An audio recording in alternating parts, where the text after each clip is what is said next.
Chapter 22. Mrs. Morse did not require a mother's intuition to read the advertisement in Ruth's face when she returned home. The flush that would not leave the cheeks told the simple story, and more eloquently did the eyes, large and bright, reflecting an unmistakable inward glory. "What has happened?" Mrs. Morse asked, having bided her time till Ruth had gone to bed. "You know," Ruth queried with trembling lips. For reply, her mother's arm went around her, and a hand was softly caressing her hair. "He did not speak," she blurted out. "I did not intend that it should happen, and I would never have let him speak, only he didn't speak." "But if he did not speak, then nothing could have happened, could it?" "But it did just the same." "In the name of goodness, child, what are you babbling about?" Mrs. Morse was bewildered. "I don't think I know what happened after all. What did happen?" Ruth looked at her mother in surprise. "I thought you knew. Why, we're engaged, Martin and I." Mrs. Morse laughed with incredulous vexation. "No, he didn't speak," Ruth explained. "He just loved me, that was all. I was as surprised as you are. He didn't say a word. He just put his arm around me, and I was not myself. He kissed me, and I kissed him. I couldn't help it. I just had to. And then I knew I loved him." She paused, waiting with expectancy the benediction of her mother's kiss, but Mrs. Morse was coldly silent. "It is a dreadful accident, I know," Ruth recommended with a sinking voice, "and I don't know how you will ever forgive me. But I couldn't help it. I did not dream that I loved him until that moment, and you must tell father for me." "Would it not be better not to tell your father? Let me see Martin Eden and talk with him and explain. He will understand and release you." "No, no," Ruth cried, starting up. "I do not want to be released. I love him, and love is very sweet. I am going to marry him, of course, if you will let me. We have other plans for you, Ruth dear, your father and I. Oh, no, no, no man picked out for you, or anything like that. Our plans go no farther than your marrying some man in your own station in life, a good and honorable gentleman, whom you will select yourself when you love him." "But I love Martin already," was the plaintive protest. "We would not influence your choice in any way, but you are our daughter, and we could not bear to see you make a marriage such as this. He has nothing but roughness and coarseness to offer you in exchange for all that is refined and delicate in you. He is no match for you in any way. He could not support you. We have no foolish ideas about wealth, but comfort is another matter. And our daughter should at least marry a man who can give her that, and not a penniless adventurer, a sailor, a cowboy, a smuggler, and heaven knows what else, who, in addition to everything, is harebrained and irresponsible." Ruth was silent. Every word she recognized as true. "He wastes his time over his writing, trying to accomplish what geniuses and rare men with college education sometimes accomplish. A man thinking of marriage should be preparing for marriage, but not he. As I have said, and I know you agree with me, he is irresponsible. And why should he not be? It is the way of sailors. He has never learned to be economical or temperate. The spendthrift years have marked him. It is not his fault, of course, but that does not alter his nature. And have you thought of the years of licentiousness he inevitably has lived? Have you thought of that, daughter? You know what marriage means." Ruth shuddered and clung close to her mother. "I have thought." Ruth waited a long time for the thought to frame itself. "And it is terrible. It sickens me to think of it. I told you it was a dreadful accident, my loving him, but I can't help myself. Could you help loving father? Then it is the same with me. There is something in me, in him. I never knew it was there until today, but it is there, and it makes me love him. I never thought to love him, but you see I do," she concluded, a certain faint triumph in her voice. They talked long and to little purpose, in conclusion agreeing to wait an indeterminate time without doing anything. The same conclusion was reached, a little later that night, between Mrs. Morse and her husband, after she had made due confession of the miscarriage of her plans. It could hardly have come otherwise, was Mr. Morse's judgment. This sailor fellow has been the only man she was in touch with. Sooner or later she was going to awaken anyway. And she did awaken, and lo, here was this sailor fellow, the only accessible man at the moment, and of course she promptly loved him, or thought she did, which amounts to the same thing. Mrs. Morse took it upon herself to work slowly and indirectly upon Ruth, rather than to combat her. There would be plenty of time for this, for Martin was not in position to marry. Let her see all she wants of him, was Mr. Morse's advice. The more she knows him, the less she'll love him, I wager. And give her plenty of contrast. Make a point of having young people at the house.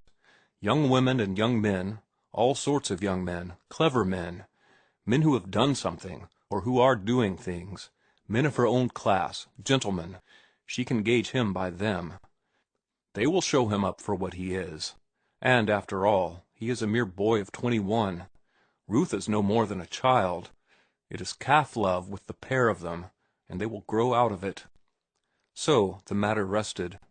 Within the family it was accepted that Ruth and Martin were engaged, but no announcement was made. The family did not think it would ever be necessary. Also, it was tacitly understood that it was to be a long engagement. They did not ask Martin to go to work, nor to cease writing.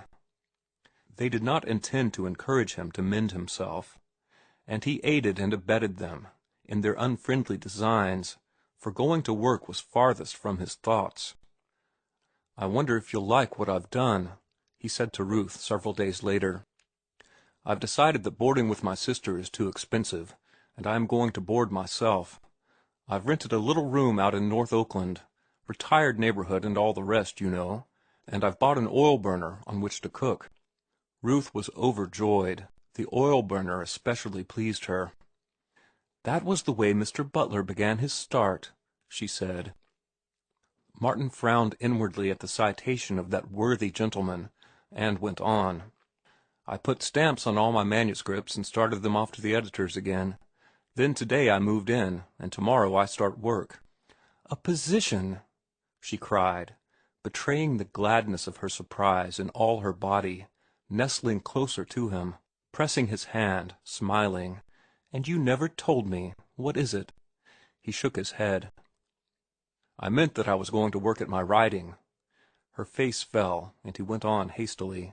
"Don't misjudge me. I am not going in this time with any iridescent ideas. It is to be a cold, prosaic, matter-of-fact business proposition. It is better than going to sea again, and I shall earn more money than any position in Oakland can bring an unskilled man. You see, this vacation I have taken has given me perspective. I haven't been working the life out of my body, and I haven't been writing, at least not for publication. All I've done has been to love you and to think. I've read some, too, but it has been part of my thinking, and I have read principally magazines. I have generalized about myself and the world, my place in it, and my chance to win to a place that will be fit for you.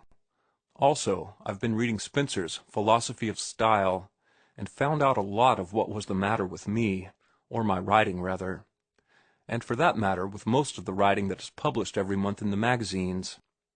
But the upshot of it all, of my thinking and reading and loving, is that I am going to move to Grub Street.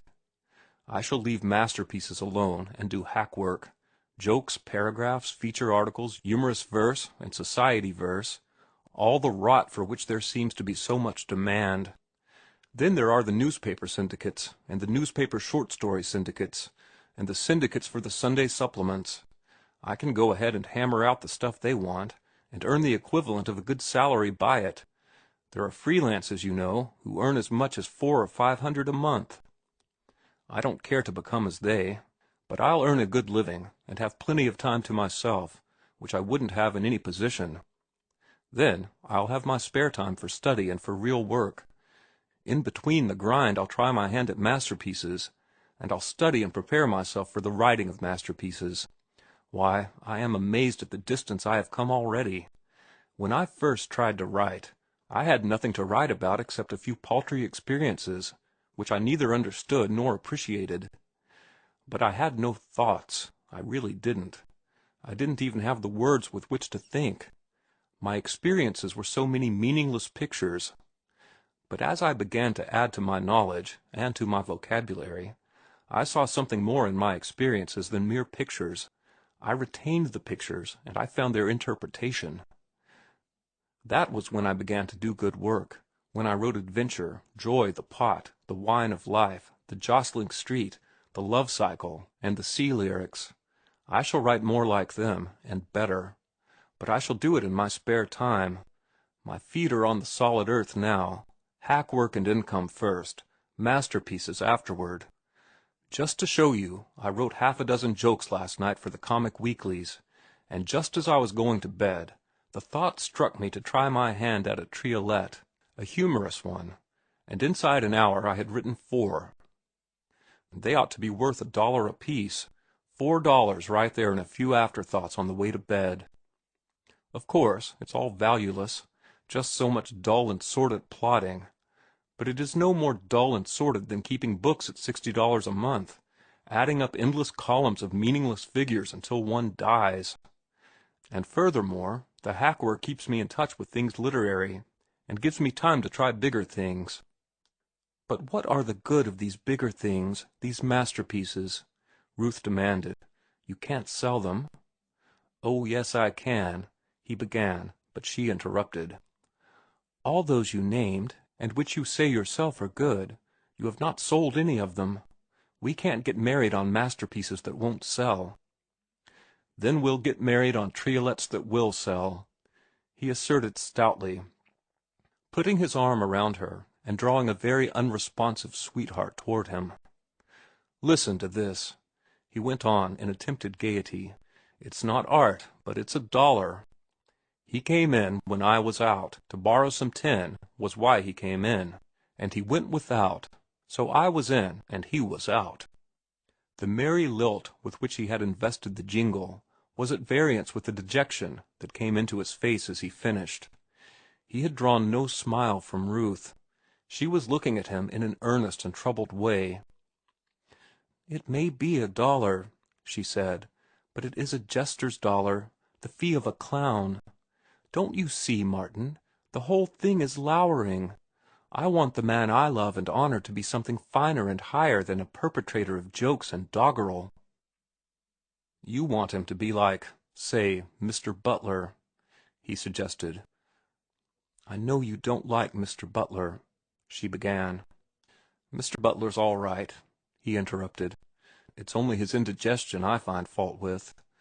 But to save me, I can't see any difference between writing jokes or comic verse and running a typewriter, taking dictation, or keeping sets of books. It's all a means to an end. Your theory is for me to begin with keeping books in order to become a successful lawyer or a man of business. Mine is to begin with hack work and develop into an able author. There is a difference, she insisted. What is it? Why, your good work, what you yourself call good, you can't sell. You have tried, you know that, but the editors won't buy it. Give me time, dear, he pleaded. The hack work is only makeshift, and I don't take it seriously. Give me 2 years.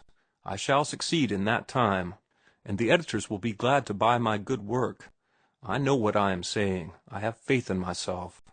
I know what I have in me. I know what literature is. Now, I know the average rot that is poured out by a lot of little men, and I know that at the end of 2 years I shall be on the high road to success.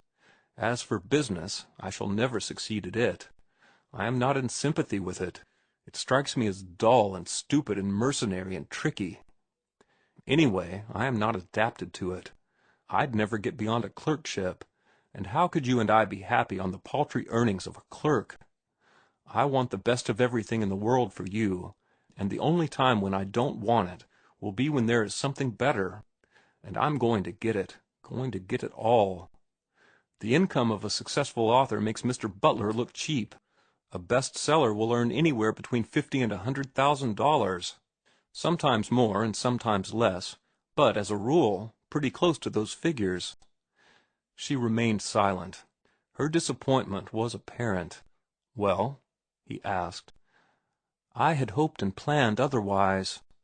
I had thought, and I still think, that the best thing for you would be to study shorthand.